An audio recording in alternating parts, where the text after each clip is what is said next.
नमस्ते। आज हम भारत में हाल ही में हुई दो बहुत गंभीर हवाई दुर्घटनाओं पर बात करेंगे। हमारे पास जो जानकारी है उसी पर आधारित रहेगी ये चर्चा। जी।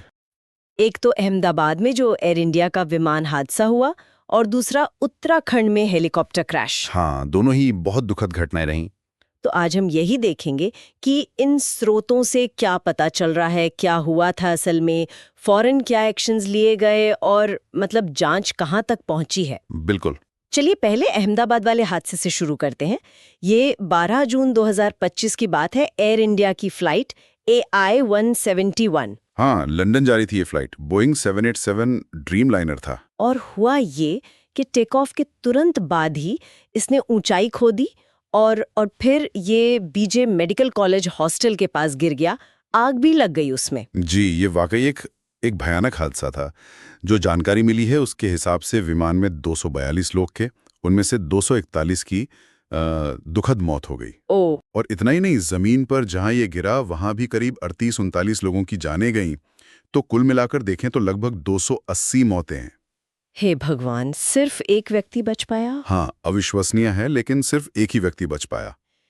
ये तो अच्छा, बचाव कार्य तो फौरन शुरू हो गया होगा वहां। जी हाँ, बिल्कुल। फायर ब्रिगेड तो थी ही, साथ में एनडीआरएफ और बीएसएफ की टीमें भी फौरन पहुंच गई बचाव कार्य के लिए। और जांच के लिए सबसे जरूरी चीज वो ब्लैक बॉक्स। हाँ, वो मिल गए हैं। दोनों ब्लैक बॉक्स बरामद कर लिए गए हैं। ये बहुत महत्वपूर्ण है जांच के लिए। अच्छा, इनका विश्लेषण कौन करेगा? मतलब क्या सिर्फ भारत की एजेंसी करेगी या? नहीं, इसमें कई एजेंसियां शामिल हैं। भारत की एआईबी तो है ही, साथ में अमेरिका की एनटीएसबी और यूके की एआईबी भी मिलकर इसका विश्लेषण करेंगी। अच्छा, 3 देश शामिल हैं। जी। और शुरुआती संकेत जो हैं वो किसी इंजन या शायद इलेक्ट्रिकल फेलियर की तरफ इशारा कर रहे हैं। ओके। एक और बात पता चली है कि वो जो इमरजेंसी पावर के लिए रैम एयर टर्बाइन होती है ना, हाँ हाँ। वो एक्टिवेट हुई थी। मतलब शायद मेन पावर फेल हुआ होगा।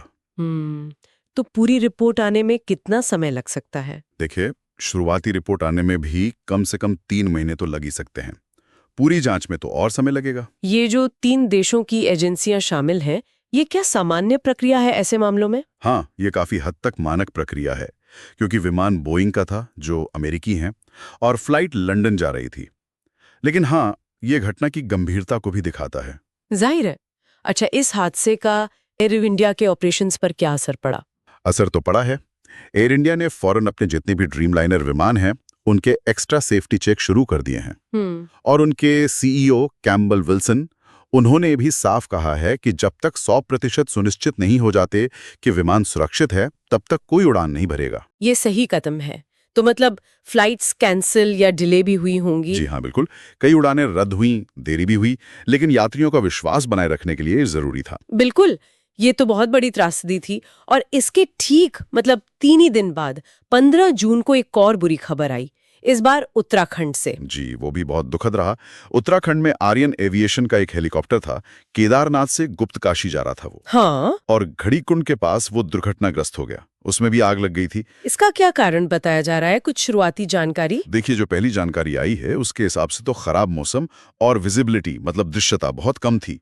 इसे मुख्य कारण माना जा रहा है। अच्छा, इसमें कितने लोग थे? हेलीकॉप्टर में पायलट समेत 7 लोग सवार थे, और दुर्भाग्य से जमीन पर भी एक व्यक्ति की जान चली गई। तो कुल मिलाकर 8 से ज्यादा मौतें हुई। ओह, यहाँ बचाव कार्य और जांच की क्या स्थिति है? यहाँ पर एसडीआरएफ मतलब स्टेट डिजास्टर रिस्पांस फोर्स और एनडीआरएफ ने बचाव कार्य संभाला। और आर्यन एविएशन? हाँ, इस घटना के बाद आर्यन एविएशन की सभी उड़ानों पर रोक लगा दी गई है फिलहाल, और डीजीसीए ने जांच के आदेश दे दिए हैं। तो अगर हम संक्षेप में देखें, कुछ ही दिनों के अंदर 2 बड़े हादसे, एक एयर इंडिया का बोइंग 787 जिसमें करीब 280 जानें गईं और शायद तकनीकी कारण हो सकता है जिसकी जांच चल रही है, जी। और दूसरा ये आर्यन एविएशन का हेलीकॉप्टर क्रैश उत्तराखंड में जिसमें 8 से ज्यादा मौतें हुई और यहाँ मौसम को वजह माना जा रहा है। हाँ, बिल्कुल।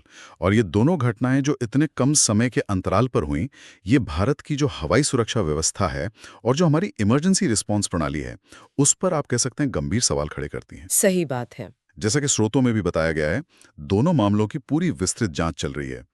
एयर इंडिया अपने पूरे फ्लीट को रिव्यू कर रहा है, और उधर डीजीसीए हेलीकॉप्टर ऑपरेशंस के जो नियम हैं, मानक हैं, उनको देख रहा है। हम्म, तो आज हमने इन 2 दर्दनाक घटनाओं के जो मुख्य तथ्य थे उनको समझा। एक में शायद तकनीकी खराबी का मामला है, दूसरे में मौसम का। दोनों में ही भारी जनहानि हुई